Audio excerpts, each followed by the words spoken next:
절에 있는 말씀 보시겠습니다. 신약성경 291쪽에 있습니다.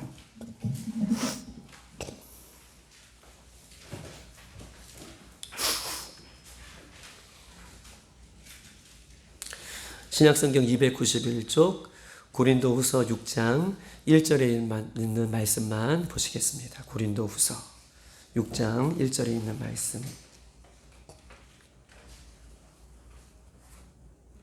우리 다 같이 합독하시겠습니다. 시작. 우리가 하나님과 함께 일하는 자로서 너희를 권하노니 하나님의 은혜를 헛되이 받지 말라. 아멘. 오늘 제목은 하나님의 은혜를 헛되이 받지 말라. 은혜에 합당한 삶에 대한 부분들을 가지고 함께 은혜를 나눌 때에 우리가 전하는 자나 또 듣는 자가 하나님의 은혜가 함께 임하기를 주님의 이름으로 축복합니다. 자기의 인생에 아무리 노력해도 자기의 인생이 성공이라는 어떤 그런 부분에서 아무리 인생이 노력해도 성공이라는 것을 얻지 못하는 사람들의 특징이 있어요. 즉 다시 말해서 자기의 인생이 가망이 없다라고 기댈 것조차 없는, 희망이 없는 사람들의 특징은 일확천금을 누리는 것이죠. 자기 인생을 볼 때에 자기 인생에 희망이 없구나, 자기 인생에 나는 소망이 없어, 그리고 일어설 어떤 기미가 없어 라고 하는 사람들의 특징은 일확천금을 누리는 것이고, 그런 일확천금을 누리기 위해서 뭘 사죠?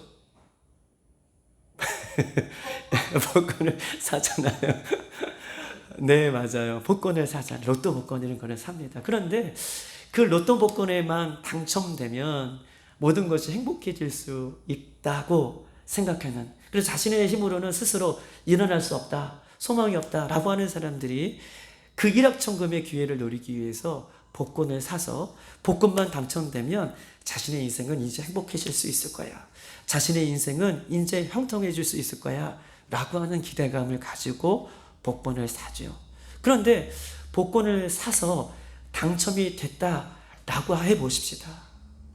복권을 사고 1등에 당첨됐다라고 하는 사람들의 면면들의 기사를 우리가 살펴보면 다 행복한 것 같고 모든 인생이 꽃핀 것 같고 모든 인생이 다 이루어진 것 같지만, 이상하게도 복권을 사기 이전의 삶보다 더 어려운 삶으로 전락해버리는 기사들을 우리는 얼마든지 찾아볼 수 있어요. 일확천금을 누려서 복권에 당첨되었지만, 이것만 있으면 행복할 것 같지만, 복권에 당첨됐음에도 불구하고 오히려 더 예전보다 어려운 삶, 형제 간의 관계가 끊어지고 부모의 자식 간의 관계가 끊어지고 심지어는 아내와 남편과의 관계에서 이혼을 하는, 이런 이유가, 복권이 당첨됐음에도 불구하고 이런 이유가 오는 이유는 무엇입니까? 그런 이유는 갑자기 일확천금이 생김으로 말미암아 그 돈을 관리할 능력이 없어서 그래요. 그 돈을, 그 물질을 관리할 능력, 관리할 어떤 그런 책임, 관리할 수 있는 어떤 그런 힘들이 그에게 없기 때문에 오히려 돈이 그에게 더 악한 모습으로, 더 잘못된 모습으로 전락해버리는 그런 모습들을 우리가 잘 알고 있습니다. 왜냐하면 돈을 관리할 능력이 그에게 없기 때문에. 이것은 신앙의 모습들 속에서도 우리가 이 말씀을, 이 내용을 비추어서 생각해 볼 수 있어요. 이 내용을 볼 때에 신앙의 모습, 믿음의 모습을 우리가 살아가는 우리들의 모습 속에서도 이 이야기를 대조해서 생각해 볼 수 있는 것입니다. 즉 다시 말해서 우리에게는요, 하나님이 어느 날 큰 은혜를 주시고 큰 사랑을 베풀어 주셨어요. 그리고 우리는 큰 은혜와 사랑만 받으면, 예수님으로부터 은혜와 사랑을 받으면 우리는 모든 것이 다 해결될 것 같다라고 어떻게 해요? 그 은혜와 사랑을 받습니다. 그런데 은혜와 사랑을 충분히 받았음에도 불구하고 그 은혜를 관리할 능력, 그 은혜에 합당한 삶, 이 삶을, 이 관리한 능력이 우리가 없기 때문에 오히려 받은 은혜를 까먹고 예전보다 더 못한 삶으로 실족하여 넘어지는 사람들을 성경에는 얼마든지 우리에게 이야기하고 있고 이것을 경계하라라고 말씀하고 있는 거예요. 은혜 받으면 뭐든지 될 것 같이 생각해서 우리가 기도원에도 가보고 말씀 수련회도 가보고 여러 곳에 정말 은혜를 찾아서 가서 그 은혜를 충분히 받고도 그 이후에 그 은혜와 사랑을 관리하지 못함으로, 관리할 능력이 없으므로 오히려 이전보다 더 못한 삶으로 전락하는 삶들을 우리는 얼마든지 찾아볼 수 있는 것입니다. 여러분 보십시다. 이스라엘 백성들은 어떻습니까? 이스라엘 백성들은 하나님의 선택을 받은 사람들이에요. 그리고 이스라엘 백성들은 하나님의 선택을 받아서 우리가 잘 알고 있듯이만 애굽에서 430년 노예로 살았어요. 그런데 하나님께서 그들을 이스라엘 백성들을 광야길로 인도하는 데에 그들은 기적을 보았죠. 홍해가 육지같이 갈라지는 기적을 보았어요. 그리고 그들은요, 광야에서 목이 말라 애통하고 죽어가는 그들에게 하나님께서는 광야에서 반석에서 물이 나게 되는 그런 은혜를 주셨어요. 광야 40년 동안 그들은 농사 한번 짓지 않았는데도 불구하고 하나님께서는 메추라기와 만나와 메추라기로 그들의 입을, 그들의 배를, 그들의 육신을 채워주셨던 은혜와 기적을 알고 있음에도 불구하고 그들은요, 광야길에 하나님의 이 은혜, 하나님께 주신 이 기적, 하나님께 주시는 이 충만한 은혜를 받고서도 은혜를 관리할 능력이 없기 때문에 그들은요, 시시때때에 우상을, 금송아지 우상을 만들기도 하고 원망하고 불평하고 하나님을 대적함으로 말미암아 우리가 잘 알고 있듯이 가나안 땅에 들어갔던 이 광야 세대 1세들은 여호수아 갈렙에는 들어가지 못하고 모두가 광야에서 죽게 되는, 즉 다시 말해서 애굽에서 받았던 그 은혜, 광야에서 받았던 그 은혜를 관리하지 못함으로 더 못한 삶으로 전락한 이스라엘 백성들을 성경은 우리에게 이야기하고 있고 가르쳐주고 있어요. 중요한 것은 은혜를 받는 것도 중요한데 은혜를 관리하는 것, 은혜에 합당한 삶을 살아가는 것, 이것이 더 중요하다라고 하는 말씀으로 우리 고린도후서 6장은 우리들에게 말씀을 하고 있는 것입니다. 한번 보십시다. 고린도후서 6장 1절. 우리가 하나님과 함께 일하는 자로서 너희를 권하노니 하나님의 은혜를 헛되이 받지 말라. 하나님의 은혜를 헛되이 받지 말라라고 이야기하고 있습니다. 사도 바울은요, 하나님과 함께 일하는 자로서 사명을 감당하기 위해서는, 하나님의 일을 감당하기 위해서는, 오늘 본문에 보시면 하나님과 함께 일하는 자로서 그 하나님의 일을 감당하기 위해서는, 그 은혜의 자리에 은혜의 사명을 감당하기 위해서는 은혜를 받고 은혜를 헛되이 받지 않기를 말하면서 은혜에 합당한 삶을 살아낼 것을 우리에게 요구하고 있어요. 이것입니다. 은혜를 받았으면 은혜에 합당한 삶을 살아가기를 사도 바울은 우리에게 요구하고 있고 명령하고 있는 것이죠. 사도 바울은요, 부활하신 예수님을 만나고 나서 받은 은혜를 끝까지 지킬 수 있었던 것은 그가 예수님께서 주신 은혜 때문이다라고 그가 고백해요. 내가 예수님을 만나고 나서 끝까지 그 믿음의 길을 바울이 걸어갈 수 있고 최선을 다했던 것은 하나님께서 주신 그 은혜 때문에 내가 그 길을 끝까지 걸어갔다라고 사도 바울이 그렇게 고백합니다. 디모데전서 우리 한번 찾아볼까요? 4장 7절에 있는 말씀, 346쪽에 있습니다. 디모데 후서입니다. 4장 7절. 디모데 후서 4장 7절 346쪽. 우리 7절과 8절 다 같이 한번 읽어볼게요. 시작. 나는 선한 싸움을 싸우고 나의 달려갈 길을 마치고 믿음을 지켰으니 이제후로는 나를 위하여 의의 면류관이 예비되었으므로 주 곧 의로우신 재판장이 그날에 내게 주실 것이며 내게만 아니라 주의 나타나심을 사모하는 모든 자에게로다. 아멘. 오늘 이 디모데 후서는요, 바울이 언제 쓴 편지입니까? 언제 쓴 말씀입니까? 이 디모데 후서는 바울이요, 사역 초창기에 쓴 말씀이 아니에요. 디모데 후서는 바울이 사역 마지막에 임종을 앞두고 마지막 유언처럼 자신의 모든 삶의 엑기스로 지금 디모데 후서를 쓴 거예요.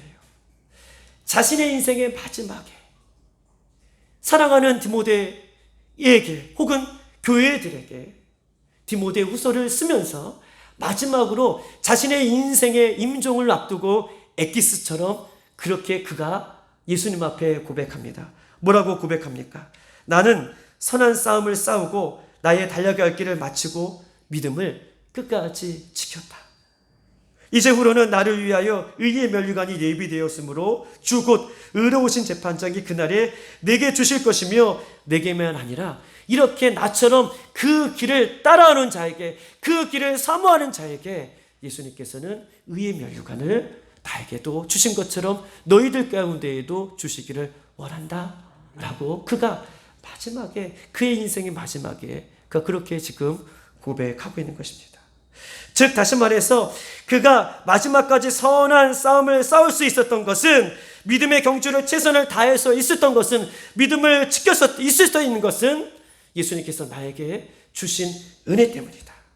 이렇게 고백할 수 있는 이유는요, 예수님이 나의 더러운 죄를 위해서 십자가에 못 박혀 죽으시고 그 예수님이 나에게 주신 그 은혜가 어떤 은혜인데, 어떤 사랑인데, 어떤 십자가인데 내가 그 은혜에 합당한 삶을 살아내는 것, 이것이 합당한 삶임을 고백하면서 내가 하나님으로부터 어떤 은혜를 받았는데 내가 합당하지 않는 삶을 살 수 있겠느냐. 곧 은혜 때문에 내가 끝까지 그 길을 걸어갔다.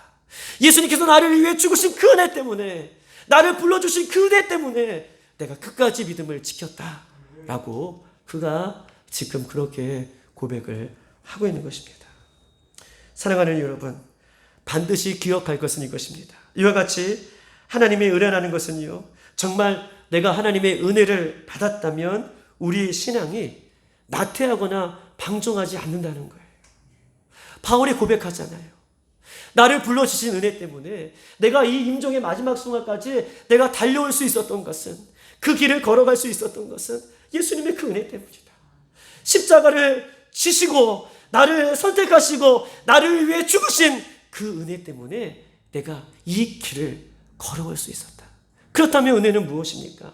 내가 정말 은혜를 받았다면, 정말 예수님의 은혜가 내 안에 있다면 나는요, 방종하지 않고 나태하지 않고 그 길을, 합당한 길을 내가 걸어가는 삶으로 드러나게 되어 있음을 성경은 우리에게 이야기하고 있어요.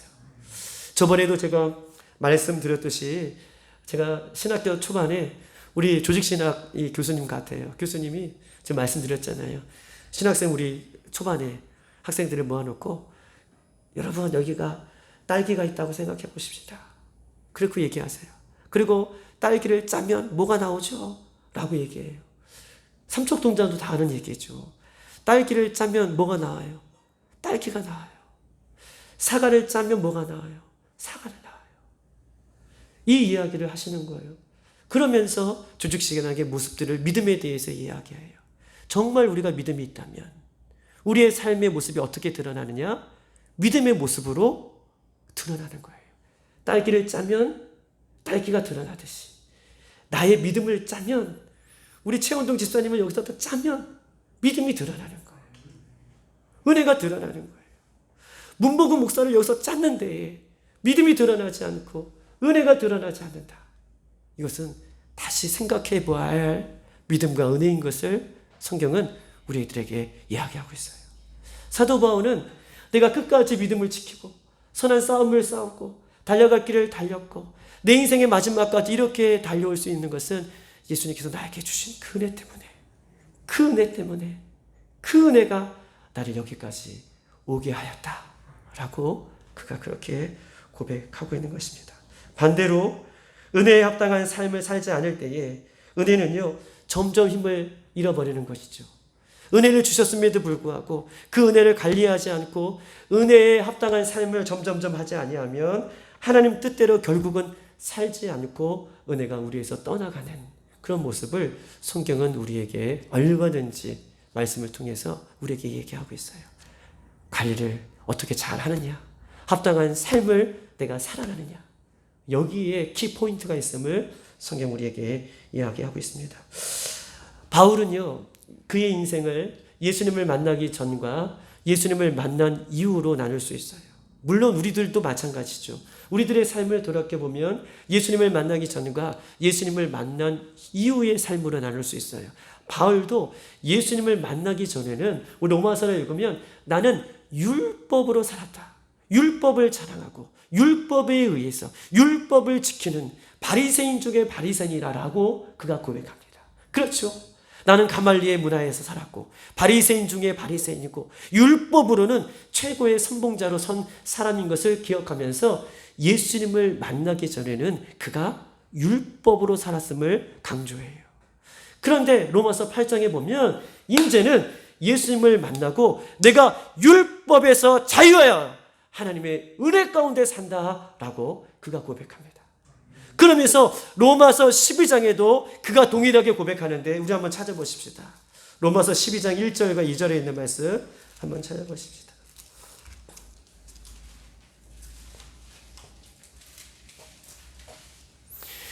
율법의 자유함을 얻은 이 사도 바울이 이제부터는 어떻게 살아가야 하는지에 대해서 지금 이야기하고 있는데 로마서 12장 1절과 2절 시작. 그러므로 형제들아 내가 하나님의 모든 자비하심으로 너희를 권하노니 너희 몸을 하나님 기뻐하시는 거룩한 산제사로 드리라. 이는 너희의 드릴 영적 예배니라. 너희는 이 세대를 본받지 말고 오직 마음을 새롭게 함으로 변화를 받아 하나님이 선하시고 기뻐하시고 온전한 뜻이 무엇인지를 분별하도록 하라. 아멘. 율법의 최고의 권위를 가졌던 그 사도 바울이 예수님을 만나고 나서 그가 로마서 12장에 고백하는 거예요. 어떻게 해요? 하나님이 기뻐하시는 거룩한 산 제물로 내가 하나님 앞에 드리는 인생이 되었다. 하나님 앞에 거룩한 산 제물로 드리는 영적 예배라고 하지만 자기가 하나님 앞에 산 제물로 드리는 그런 삶을 살다. 이렇게 살아간다라고 고백하고 있어요. 그리고 이전에 무엇입니까? 그가 이 세대를 본받지 말고 오직 마음을 새롭게 함으로 변화를 받아 하나님이 선하시고 기뻐하시고 온전한 뜻이 무엇인지를 분별하는 삶을 살았다는 거예요. 예전은 율법에 맞추어서 철저하게 율법을 지키는 삶이었지만 이제는 율법의 삶이 아니라 이제는 철저하게 은혜의 삶을 그가 살고 있음을 성경은 로마서 12장을 통해서 우리에게 이야기하고 있는 것입니다.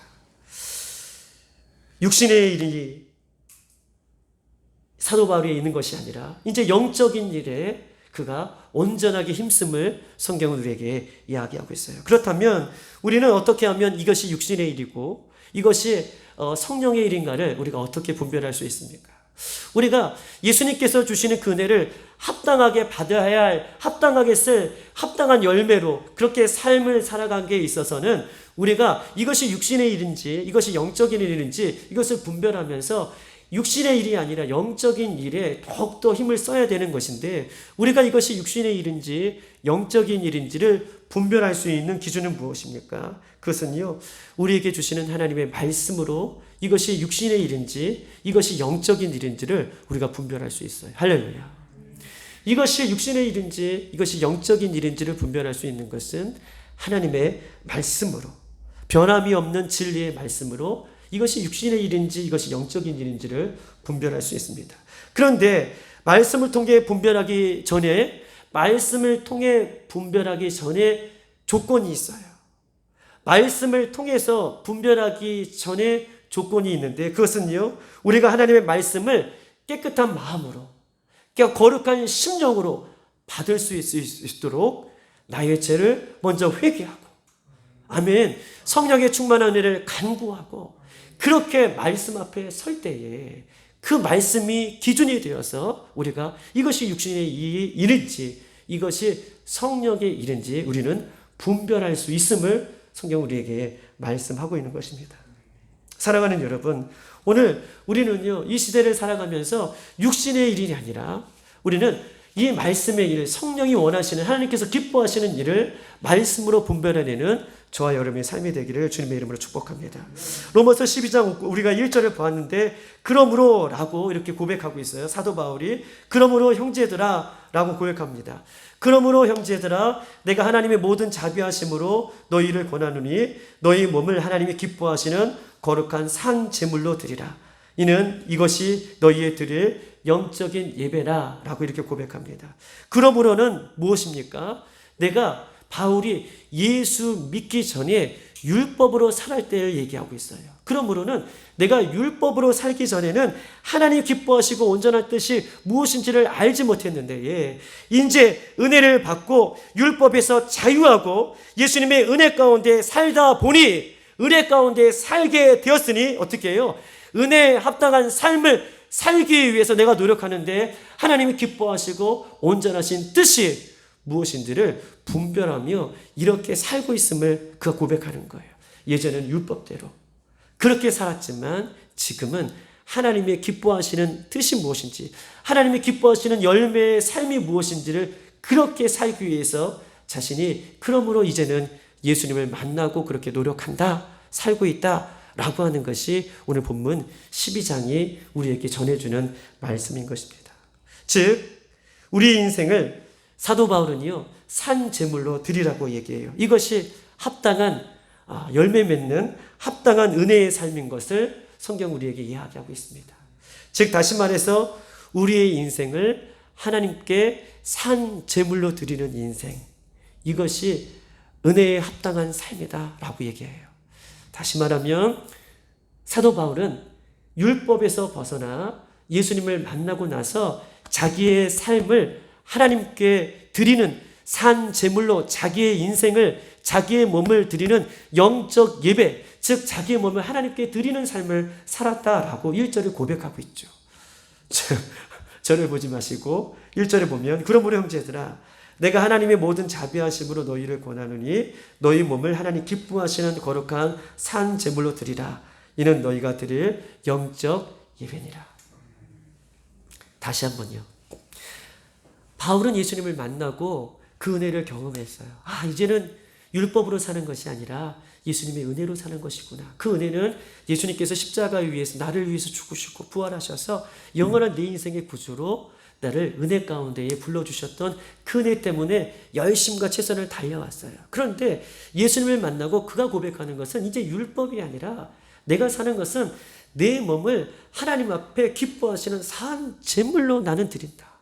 너희도 그렇게 산 제물로 하나님 앞에 드려라. 예수님을 만나고 나서 그가 12장 1절에 고백하는 것입니다. 이것이 은혜에 합당한 삶이에요. 나의 모습을 내 인생의 모습으로, 내 인생의 즐거움으로 사용하는 것이 아니라 나의 모습을 하나님 기뻐하시는 그런 산 제물로 드리는 것이 은혜에 합당한 삶이다 라고 고백하고 있는 것입니다. 즉 다시 말해서 이제는 자기 몸을 하나님 기뻐하시는 거룩한 산 제물로 드리면서 은혜에 합당한 삶을 살기를 원하고 선포하고 있는 것입니다.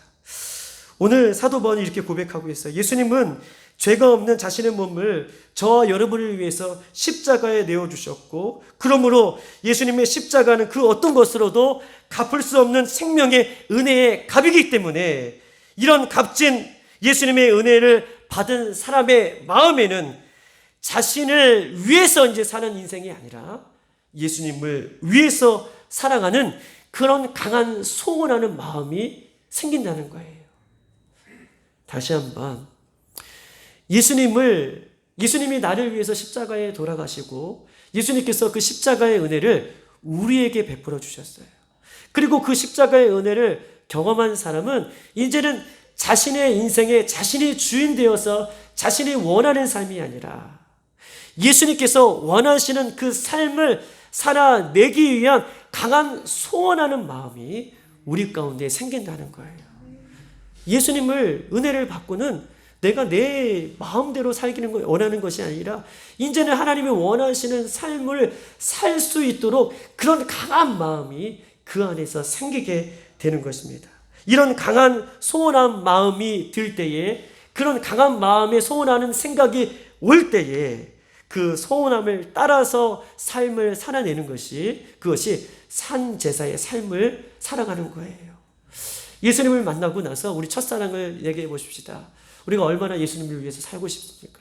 예배하고 싶고, 말씀 보고 싶고, 기도하고 싶고, 찬양하고 싶고, 헌신하고 싶고, 이렇게 예수님의 은혜와 사랑을 강하게 만난 사람은 그 소원함을 따라 살아가는 것, 소원함을 따라 그렇게 살아내는 것, 이것이 산제사로 하나님 앞에 드리는 영적인 삶이라는 거예요. 이전에는 율법으로 의무감으로 예배했어요. 이전에는 율법으로 의무감으로 예수님 앞에 나왔어요.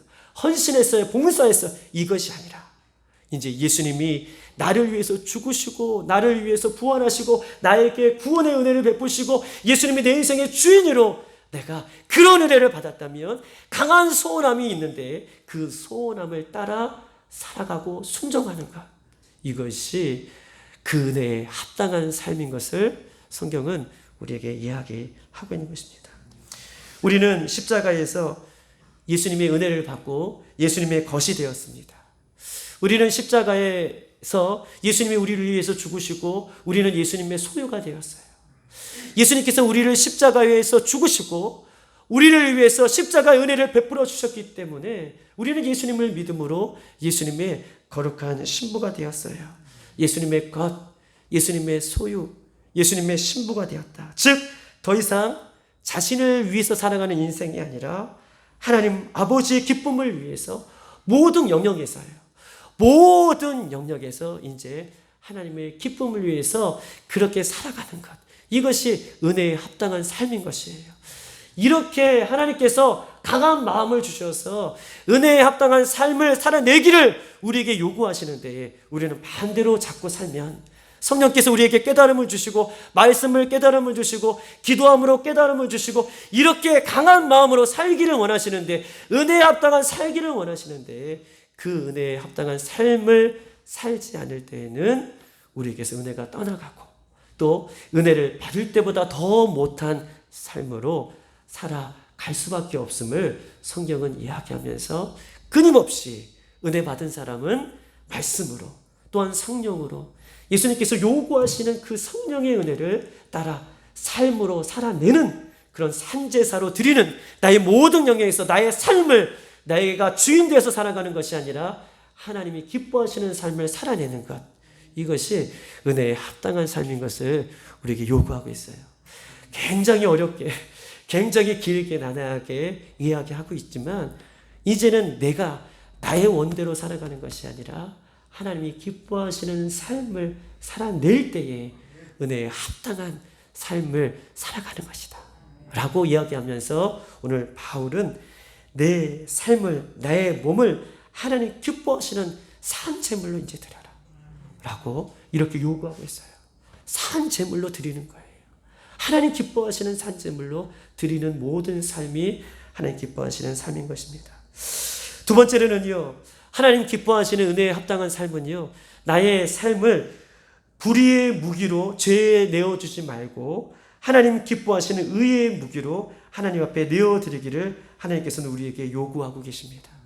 불의의 무기로 나의 삶을 내어드리지 말고 하나님께서 요구하시는 기뻐하시는 의의 무기로 나의 삶을 하나님께 드리는 삶이 하나님께서 기뻐하시는 삶인 것을 우리에게 요구하고 있어요. 우리 로마서 6장 13절에 있는 말씀 한번 찾아보십시다. 13절 14절인데요. 로마서 13장 14절. 로마서 6장 13절 14절입니다. 다 같이 시작.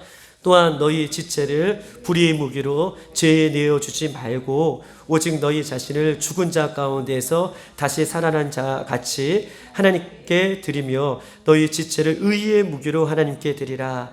죄가 너희를 주장하지 못하리니 이는 너희가 법 아래 있지 아니하고 어디에요? 은혜 아래 있습니다. 아멘. 너희가 이제 율법 아래 있지 아니하고 은혜 안에 있으니 13절에 너희 지체를 너희의 삶을 불의의 무기로 내어드리지 말고 하나님의 의의 무기로 내어드리기를 원하라. 이렇게 원한다라고 이렇게 명령하고 있어요. 의의 무기로 사용하라. 여러분, 하나님의 은혜가 식어진 사람은 어떤 삶을 살아갑니까? 하나님의 은혜가 식어지거나 하나님의 은혜가 없는 사람은 자기 목숨을 위해 먹고 마시는 삶에 얽매여서 살아가요. 하나님의 은혜를 잊어버린 사람은, 하나님의 은혜가 식어진 사람은 자신의 먹고 사는 문제에 얽매여서 살아가는 것, 여기서 벗어나지 못해요. 하나님은 의의 무기로 너희 인생을 드려라 라고 로마서 6장에 우리에게 써있는데, 은혜를 잊어버리고 은혜를 까먹고 살아가는 사람은 의의 무기가 아니라 불의의 무기는 무엇입니까? 먹고 사는 것에 얽매여서 하나님 앞에 나오지, 하나님께서 기뻐하시고 온전한 뜻이 무엇인지를 분별하여 못하고 살아가는 삶인 것을 성경 우리에게 이야기하고 있어요. 은혜가 주어진 삶은 언제부터 하나님께서 기뻐하시는 삶을 살아가는데, 언제부터 살아갑니까? 하나님께서 은혜를 주신 그때부터. 어떻게 해요? 그 은혜가 식어지지 않기 위해서 하나님께서 기뻐하시는 삶을 살아가는 삶이에요. 은혜가 있는 사람은 그렇게 살아갑니다. 그런데 은혜가 없이, 은혜가 식어진 사람은 자기의 삶에 얽매여서 그것에 벗어나지 못하는 삶을 살아가는 것, 이것이 불의의 무기로 살아가는 삶의 모습인 것을 성경 우리에게 이야기하고 있어요. 하나님은 우리에게 요구하십니다. 하나님이 기뻐하시고 선하시고 온전하신 뜻이 무엇인지 분별하도록 하라. 이 시대를 바라보면서 하나님이 무엇을 기뻐하시고 무엇이 하나님의 선하신 것인 것이고 무엇이 하나님이 원하시는 뜻인지를 분별하여서 그 주신 은혜를, 우리가 은혜에 합당한 삶을 요구하고 계시고 그 은혜에 합당한 삶을 살아낼 것을 성경은 우리에게 말씀하고 계십니다. 먼저 이 시대를 본받지 않는 우리의 삶을 살아가야 되는 것이죠. 창세 이전에, 창세 이후에는요, 사탄이 이 세상 모든 것을 주관하고 있습니다. 그리고 사탄이 이 모든 세상을 어떻게 해요? 다스리고 있습니다. 그런 이 세상 가운데에 이 세상을 본받지 않는 것, 그것은 무엇입니까? 하나님의 말씀을 붙잡고 하나님의 권위의 말씀을 붙들고 살아가는 것이 이 세상을 이기는 삶인 건 줄 믿습니다. 에베소서 2장 2절에는 이렇게 써 있어요. 이렇게 써 있습니다. 그때에 너희는 그 가운데 행하여 그 세상 풍조를 따르고 공중의 권세 잡은 자를 따랐으니 곧 지금 불순종의 아들 가운데에 역사하는 영이라. 그러면서 에베소서 2장에는 계속해서 이렇게 말씀하고 계시는데, 이 세상에는요, 세상 풍조를 따라가는 공중 권세 잡는 사람들이, 공중 권세 잡는 그 악한 권세들, 불순종의 아들들이 이 세상 권세를 다 잡고 있다라고 얘기하면서 이 세상 권세를 따라가지 말 것을 우리에게 요구하고 있는 것입니다. 세상 풍조를 따라가는 것은 그냥 세상 문화를 답습하는 것이 아니라, 세상 풍조를 따라가지 않는 삶은, 세상 풍조를 따라가는 삶은 세상 문화를 그냥 우리가 즐기고 세상 문화를 우리가 답습하고 이런 1차적인 문제가 아니라, 세상 문화를 따라가는 것은 어떤 것이냐? 세상 풍조를 따라가는 것은 그 속에 역사하는 사단을 따라가는 것임을 성경은 이야기하면서 이 시대를 분별하여 살 것을 성경 우리에게 말씀하고 있는 것이죠. 세상 풍조는 어떤 것입니까? 하나님의 질서를 인정하지 않는 것이죠. 세상 풍조는 그래요. 하나님의 권위의 말씀을 인정하지 않는 것이 세상 풍조이고 세상 권위예요. 이때에 우리가 은혜를 잃어버리기 쉬운 이때에 우리가 하나님의 말씀을 붙들고 더욱더 말씀 가운데 설므로 우리가 하나님의 은혜에 합당한 삶을 살아낼 수 있는 저와 여러분이 되기를 주님의 이름으로 축복합니다. 오늘 이 로마서를 우리가 한번 살펴보았고, 특별히 창세기 6장 5절에는 이 세상이 마지막 때에 노아의 시대를 가리켜 성경은 우리에게 말씀하고 있습니다. 노아의 시대를 가리켜 창세기 6장 5절에 이렇게 써 있어요. 여호와께서 사람의 죄악이 세상 가득함과 그 마음으로 생각하는 모든 계획이 항상 악함뿐임을 보시고 라고 써 있습니다. 그러면서 창세기 6장 6절에도 이렇게 써 있어요. 땅 위에 있는 사람이 모든 땅 위에 있는 사람 지으신 것을, 모든 사람 지으신 것을 하나님께서는 한탄하셨다라고 창세기 6장 6절에는 써 있습니다. 그러면서 7절 이르게 이렇게 써 있어요. 이르시되 내가 창조한 사람을 내가 지면에서 쓸어버리되 사람으로부터 가축과 기는 것과 공중의 새까지 그러하리라. 이는 내가 그것을 지었음을 한탄하였습니다 라고 이야기하고 있어요. 즉 예수님께서 하나님께서 창조하신 하나님의 걸작품들이, 하나님의 형상을 닮은 하나님의 백성들이 하나님의 은혜를 잊어버리고 이 죄악된 세상에서 풍조에 따라가는 세상 속에서 살아가는 그 모습을 보면서 하나님께서는 한탄하시고 다 쓸어버릴 계획을 갖고 있었다. 그런데 노아 한 사람은 8절에 보면 하나님의 은혜를 받았다라고 써 있어요. 창세기 6장 8절에는 하나님의 은혜를 받은 사람이 노아인 것을 기억해요.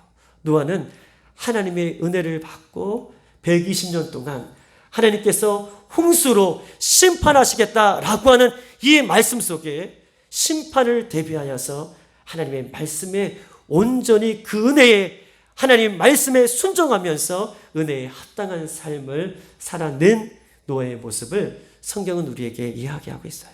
사랑하는 여러분, 이 시대에 우리가 필요한 것은, 우리는 은혜만 간구하고 은혜 받기를 소망하지만 이렇게 은혜를 받은 이후에 노아처럼 하나님의 말씀에 순종하여서 은혜에 합당한 삶을 살아낼 때에 우리는요 더 큰 은혜가 우리에게 주어짐으로 그 은혜에 합당한 삶을 살아낼 수 있음을 성경은 우리에게 요구하고 있습니다. 오늘 말씀을 준비하다가 우리 아내가 갑자기 주길철 목사님 그 마지막 설교에 대한 부분들을 이렇게 잠시 이렇게 틀어놨더라고요. 그래서 제가 이렇게 보는데 주길철 목사님이 마지막까지 은혜의 삶을 그가 살면서 일제의 강점기 속에서 주길철 목사님, 예수님께서 받은 은혜, 예수님께서 나에게 주신 은혜, 그가 마지막 설교에 5문장으로 요약한 그런 모습이 있어서 제가 발췌해 왔습니다. 우리 한번 반주 좀 한번 해주세요.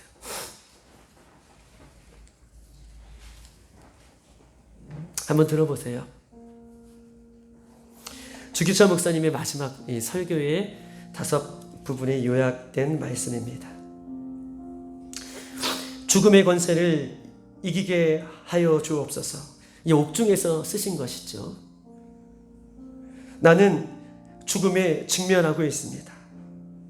이 죽음을 면하려고 내 믿음을 버리지 않게 주님 저를 붙들어 주시옵소서.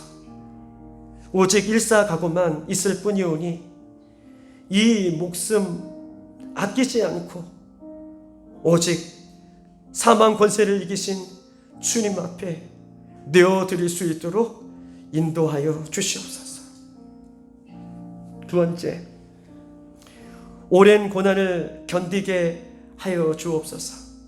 단번에 받은 고난은 이길 수 있으나 오래 끄는 장기간의 고난은 참기 어렵습니다. 그러나 주님을 위하여 오는 고난을 내가 어찌 피하리이까? 내가 이 고난을 피한 다음 내가 무슨 낯으로 주님을 볼 수 있겠습니까? 처음에는 내가 십자가를 지지만 나중에는 주님의 십자가가 나를 지게 하여 주옵소서. 3번째 문단입니다. 노모와 처자를 내 주님께 부탁합니다. 나에게는 70이 넘은 노모와 병든 아내와 아들 4명이 있습니다. 이 몸이 매맞아 상할 때에 어머니의 마음이 얼마나 가슴이 아프시겠습니까? 나는 남편으로 책임을 다하지 못하고 어린 자식을 떼어두고 가는 것이 괴롭습니다. 그러나 늙은 어머니와 병든 아내와 어린 자식과 교우를 주님께서 붙들어 주시옵소서. 4번째 문단입니다. 의에 살고 의에 죽게 하옵소서. 못합니다. 그리스도의 신분은 다른 신에게 정절을 깨뜨리지 못합니다. 그리스도와 사랑을 끊을 수 없으니 오직 의에 살고 의에 죽게 하여 주옵소서. 마지막 문단입니다. 내 영혼을 주께 부탁합니다. 오 주님, 예수여, 내 영혼을 주께 부탁합니다. 옥중에서든 사형장에서든 내 목숨이 끊어질 때에 내 영혼을 주님께 부탁합니다. 주기철 목사님은 예수님의 그 은혜를 받고 마지막 사형장의 이슬로 돌아갈 때까지 은혜에 합당한 삶을 살기 위해서 그가 예수님 앞에 그렇게 고백했습니다. 은혜 받는 것도 너무나 중요한데 그 주신 은혜를 우리가 합당하게 사는 것은